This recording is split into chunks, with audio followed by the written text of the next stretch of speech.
And action. Welcome back to Show and Tell. I'm Billie. Today I have an action-packed episode for you. I've got WIPs, I've got an FO, no acquisitions, but I'm also going to talk to you about the Lagerfeld show at the Metropolitan Museum at the end. Don't go away.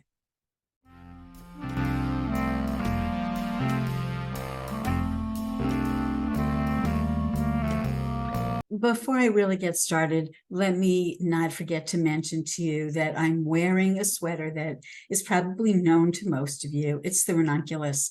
Mine was done in a fairly heavyweight yarn. It is cotton. I'll put the name of the yarn on the screen. I knit it a while ago, so it's not fresh in my memory. I think Juniper Moon, but let me get the right name on here. So the look of mine is significantly different from the people who are using fingering weight or sport weight, but you'll recognize that motif. I'm also wearing some vintage pearls, a double strand of vintage pearls and some vintage pearl earrings. The hat was that of my late mother's. It probably goes back to the 50s is what I'm guessing. It was purchased at Saks Fifth Avenue, and I still have the original hat box, which I've probably shown before. I have a collection of hat boxes and vintage hats. So that's an old FO, but the newest FO is the Rosary Vine. I showed it a couple of episodes back when I was with my son and the whole rest of the family in Florida. I knew that I would be finishing it soon, and so I have. It wasn't a substantially lengthy knit, although it is done with a lace weight yarn. I used Malabrigo. So although it was hot in Florida, and it is hot now that I'm back in New York as well, we do have air conditioning, and I've been knitting with wool the whole summer. You know, the best laid plans of mice and men. I really thought that I would be working on some summer projects, but it turns out I want to keep knitting through wool stuff so that I'll have things for the fall when I really need them. Summer, I guess, it's not as important season for me. Anyway, I block this so hopefully you can see the loveliness of the lace border. The top is just done with a little bit of open work. It makes a very nice finished edge. And let me throw it on so you can see. It's not a very long shawl. I will probably not be using it so much as a shawl as more like a scarf where I can really go around a few times, or even tie it like this. Stand up a little bit. So it doesn't go very long, but it could be nice under a coat. I do have a sweater that I knit this to coordinate with. I might start with this side being short. Let me see if I can back up a bit.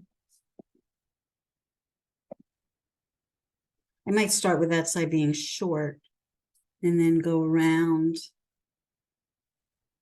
and maybe around again. Because I do want the coverage, I want the warmth, but I do want the pretty lace to be showing. So that's my Rosary Vine.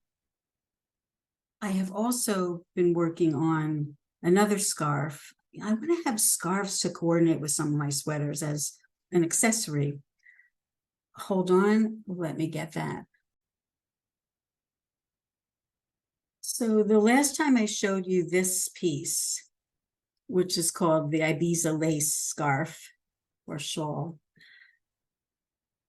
I was having a hard time fitting it on the screen, and I made the executive decision to, from here on out, show it to you by wrapping it this way, and you could see how much further it's extending. So before, I think it was to about here and here. So maybe I've done a couple more inches. I was working on this on the airplane coming back from Florida. It's become my sort of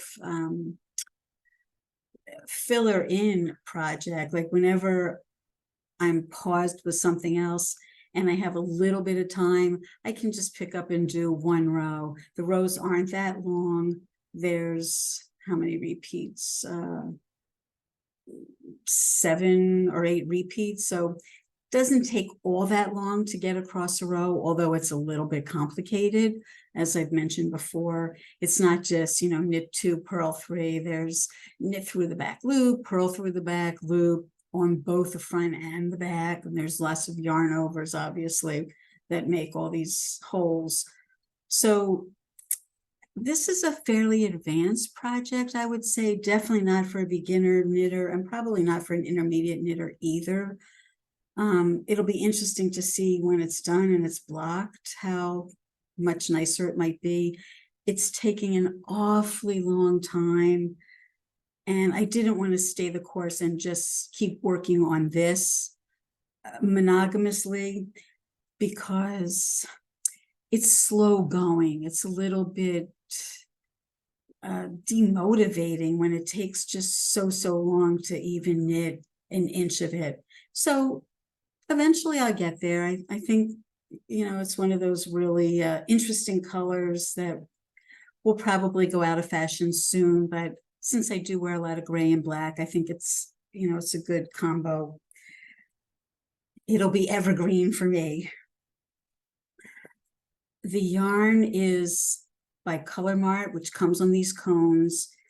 And I always forget the nomenclature, 2/30 NM.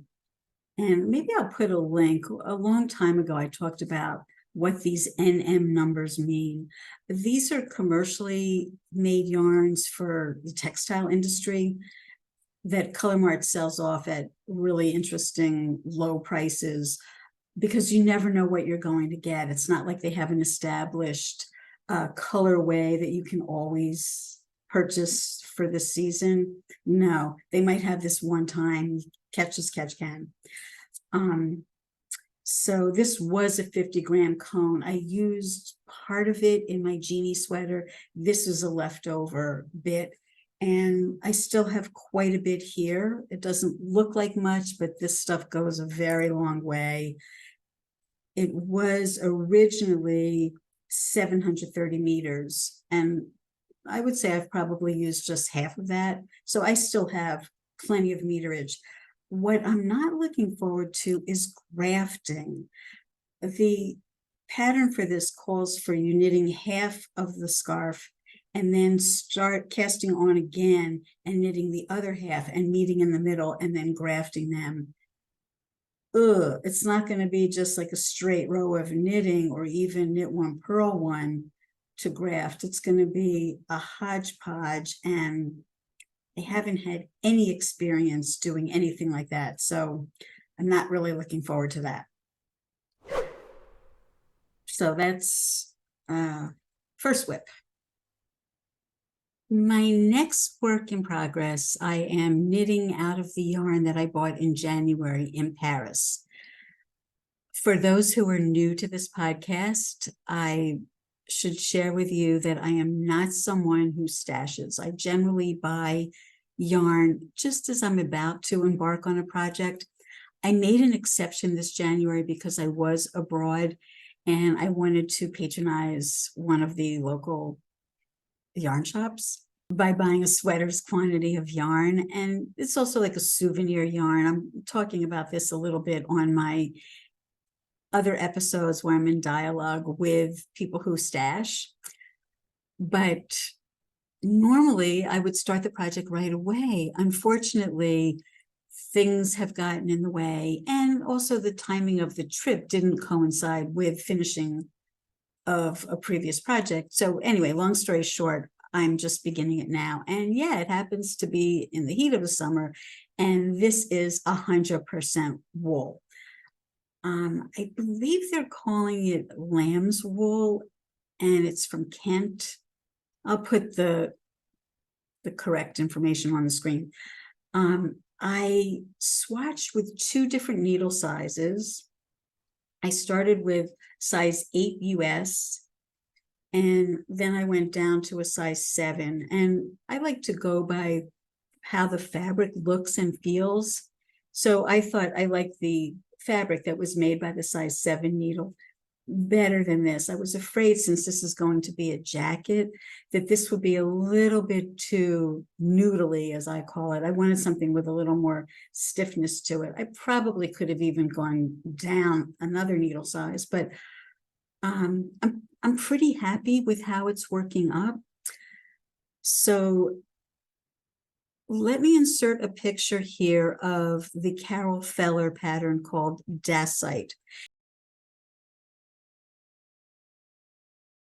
And I wanted to just mention to you a little something about dacite. Dacite is a volcanic rock formed by rapid solidification of lava. The word dacite comes from Dacia, a province of the Roman Empire, which lay between the Danube River and the Carpathian Mountains, which today would be in Romania and Moldova. And that's where the rock was first described. I'll also insert a picture here that I pulled off of Wikipedia so that you can see what the actual mineral looks like.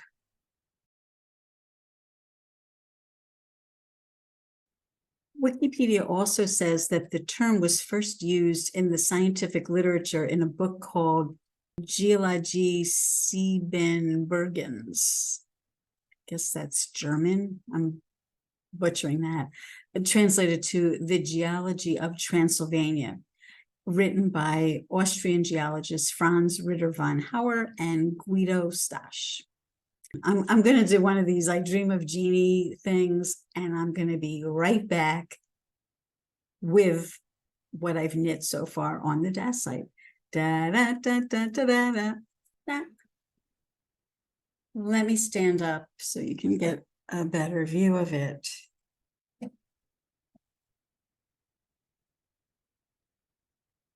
So I have this long-term relationship with the city of Paris, it seems, going back to my teenage years.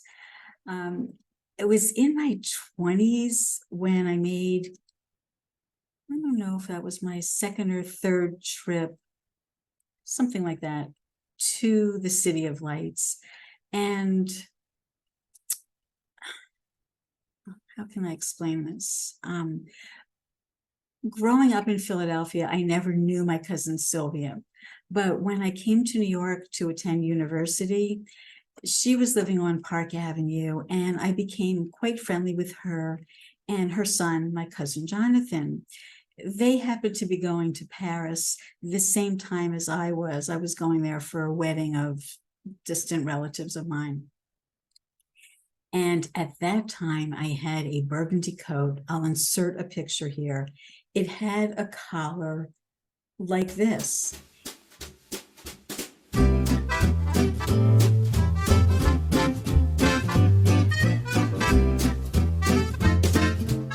And I loved that coat. It was very simple, streamlined, no buttons, no visible buttons anyway, no ruffles, no frou-frou, nothing. It was just simple, clean lines. And I loved it because I think that look is timeless. So when I saw this flipping through Ravelry, I thought it reminded me so much of that coat. I thought, well, it'd be nice to replicate that. And some of the examples on Ravelry were really quite elegant. And I thought they could have even been in the 40s. So, I think this look of very pared down was a popular thing. So I'm going to hope that it will work with some vintage looks. It's the kind of jacket you could wear a big brooch on. Anyway, what you're seeing here is a provisional cast on. Some of the examples in Ravelry have done I-cord trim in a contrasting color, which I think I'm probably going to do. I don't know yet. Maybe you could comment and tell me if you have a particular color preference. I'm thinking of going with a pale gray because I probably have some leftovers in my stash, but it could be some other color. It could be red. It could be something with more pop. I'll have to see if I can find something that has the right kind of texture. This is a little bit on the rustic side. I was afraid when I bought the yarn, which by the way, I balled up at Vogue Knitting Live earlier this year. They have machines there where you could wind your yarn. So I wasn't able to do all 6 of my skeins, but I did do 4, which is making it really convenient. And I love center pull. I just find that really convenient. This does sometimes give a little yarn barf, but it hasn't been a problem. It kind of unravels with ease. Anyway, I bought this yarn in Paris at Les Tricoteurs Volants. Thank you again to Enrico, who was so magnanimous with his time and helped me to choose something that would work with that pattern and hopefully to have purchased the right quantity. So yeah, this is going to have that double Paris relationship for me. One interesting feature of it is this edging. It has a really simple edging I haven't seen in other patterns without divulging what it is, copyright issues, blah, blah, whatever. It doesn't roll, which is really nice. Also, this is done very much in garter stitch. The sleeves and the back are stockinette. So it's going to have, I think, a really unusual look to it. There's a nice broad overlap, so hopefully it will just stay closed all the way down the front. If I need to, I could put snaps inside, but I really want that look of the collar, so I am going to have to do something with a button inside. The pattern does call for buttonholes. Where are they?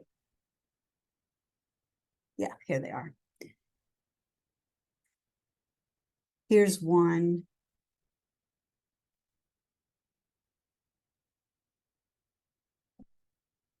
Here are the 2 buttonholes. Let me see if I can get you a close up. She has very good instructions for how to make the buttonhole.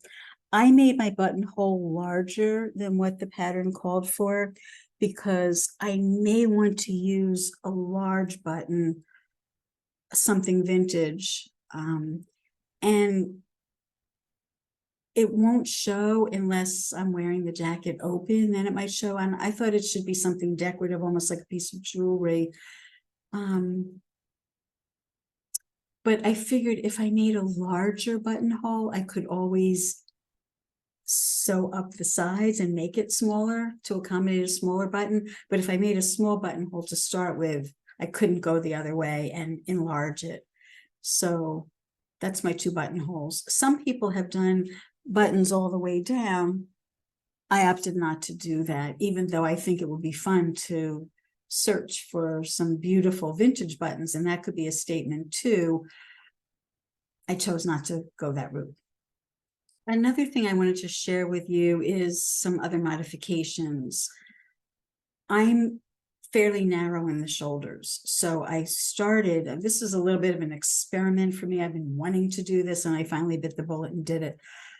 I started making the smaller size garment, not the smallest, but one of the smaller sizes, because I thought, even though I'm not a small person down here, I am rather small on the top, not my bust, but in the shoulder area. So I thought, start by making one of the very smallest sizes just through the shoulder area. And as I started to get to the bottom of the underarm, I gradually increased my stitches to get them up to the size of 2 sizes up, not just 1 size up, but 2 sizes up.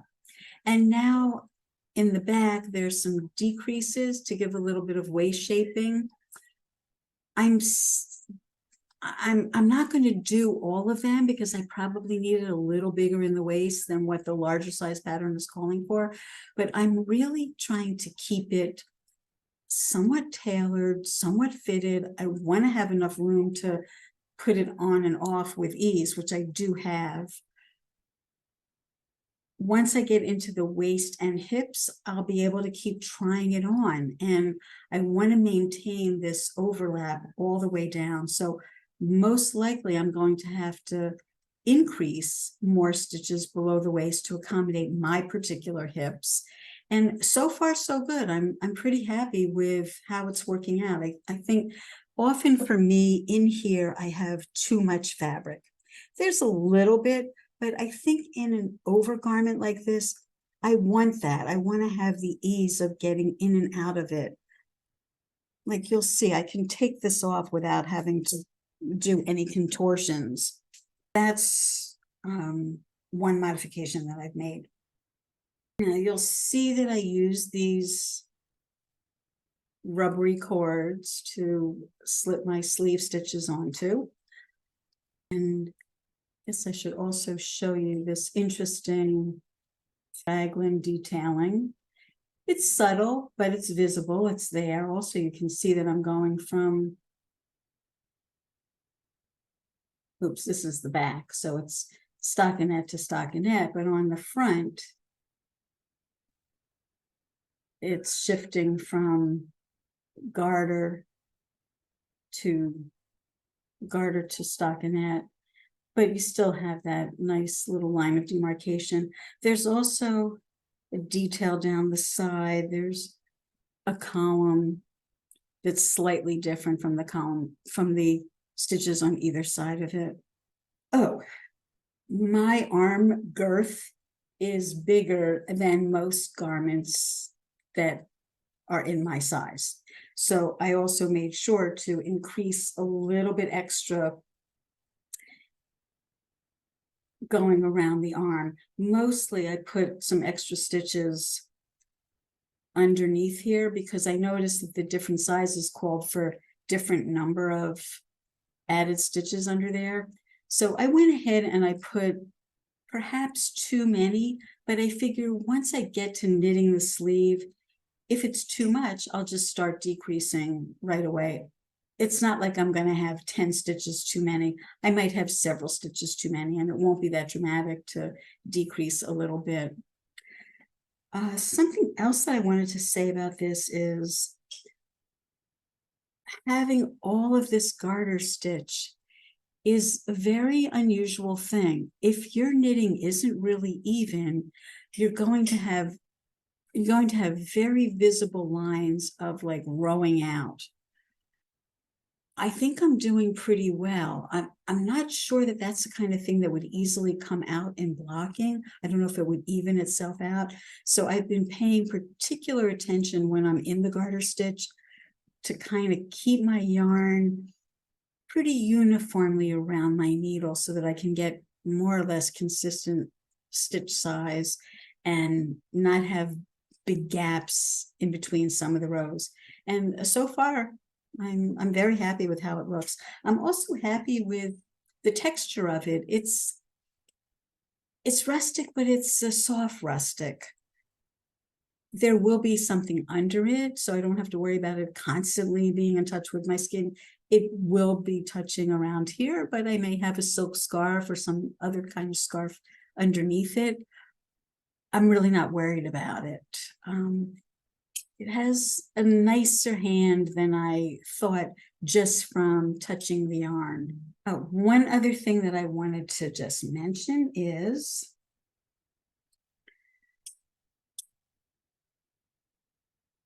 I don't usually use, my needle keeps hitting my metal chair. I don't usually use progress keepers, but in this case, I put a little marker here just to indicate the end of my first ball of yarn. So I was able to knit from the top, from this little lavender provisional cast on, all the way down to there, around the sleeves, fronts, and the back. So I thought that was a good amount of knitting out of one ball. And then I put another marker down here, from here to here. And don't forget, since it's knit all in one piece, this from here to here represents not just the back, but also both fronts. So that's another good gauge for me. That way I won't have to be sweating so much about playing yarn chicken. I'll be able to see pretty well that I'll have enough yarn. At this point, I've used 2 full balls and I have 4 more balls. I think I'm really on track. I might even get away with 5, especially if I use a contrasting color. So I'm in good shape. Worst case, if I have a whole entire skein left over, I'll make a hat of some sort, or maybe mittens or gloves. Not mittens, fingerless mitts or gloves. To be continued, I don't know. All I can say is after knitting with cobweb weight yarn and lace weight yarn, it's really lovely to be knitting with DK. And this DK, it feels almost like a little thicker. I don't know. It's just knitting up very quickly. All of this, from the top of the collar to that first marker, that first ball of yarn, took me 3 days. It's taking me more than 3 months to knit that chartreuse scarf, and I'm not even done. I won't be done for a long time. Yes, I was monogamous on this, but it's that needle size and the chunkiness of the yarn. So happy that I have a project that's really humming along, because it's most unusual for me. Most of my projects take months and months and months. That's why I don't have so much to show you usually. Okay, I have one other work in progress that I'm barely working on, but I have worked on it a little since I last showed it to you, so let me grab that. I have been continuing on with the redo, the mulligan, I guess I should call it for all the golfers out there, of my For the Rink or the Lynx sweater. The original that I knit was way too small. Let me show you that part. Okay. This was my original on a size 2 needle, if I remember correctly, using stranded knitting. This had absolutely no give. I mean, it's beautiful looking fabric. I just love, love, love how it looks. But as I mentioned before, when I went to try it on, it had absolutely no give to put my arms through and get it over my shoulders. So I intend to rip this out. I have ripped out the other parts of the sweater gradually. As I rip out, I get a mess like this and I have to recondition the yarn. This yarn, John Arbon Knit by Numbers, it's not coming back fully to how it originally was, which is unfortunate. But in any event, this was my original ribbing, and I had done a provisional cast on so I could knit up as well as down. And what I've done is I just flipped this over and I started knitting in the other direction. So the part that you see on the screen now, that will be my new sweater. So let's say this is the front and the other piece I showed you, the back. So, I've made progress on both of these, but it's very frustrating. I had to put this in a timeout for a while. I was just so disgusted with it. And it's the kind of thing, if you step away from it for too long, you really lose a lot of momentum. So every once in a while, I come back and I try and do another chunk of it. Probably after I finish the Dacite, I will come back to this. So I hope to have this completed by the fall, when I intend to go back to Scotland. Which reminds me, if you are interested in coming to Scotland with me, I'll be revisiting Edinburgh and Glasgow. I know all the top spots to visit since I was there last year before going on to Shetland Wool Week. If you're planning to attend Shetland Wool Week this year, the timing of my trip coincides with the beginning of that. So my adventure will finish just in time for you to get to the Shetland Islands for Wool Week. Please reach out to me either on Ravelry or Instagram and let me know if you're interested. The price is fairly low. It includes hotel, no meals. Meals are on your own, although we'll dine together and we're a small group of people. So hotel and all the museums and other attractions that we'll visit, palace, castle, scotch tasting, a bunch of other things. It's a week long and it won't break the bank. So shoot me a little message saying I'm interested and I'll send you more information. Before I leave you for today, I wanted to share with you some of the shots that I grabbed while I was at the Lagerfeld show at the Metropolitan Museum just a couple of weeks ago. It closed recently. We got back from Florida just in the nick of time to get to see the exhibit. You know, the first Monday of May is when the Met does the big gala, and this year the theme was Lagerfeld. So if you happen to watch it or see it in some of your favorite fashion magazines, you'll know that a lot of the celebrities were dressed in things that had been designed by Lagerfeld or inspired by him. He was a very unique designer in that he not only headed up the house of Chanel, but he also worked for Chloe and a whole host of other fashion houses, Fendi Fur. He had his own label, Lagerfeld. So he was very, very prolific over like a 60 or 70 year period. And some fantastic things were designed by him. So here's just a smattering of those. And there's also a little knitting situation going on there. Some of you might recall, I pointed out to the Met a while back that they had misclassified a knitted sleeve on a fabric dress as crochet. And I pointed out to them, no, that is the garter stitch. So, you know, to a non-knitter, maybe the garter stitch doesn't look like knitting, but we know it's knit.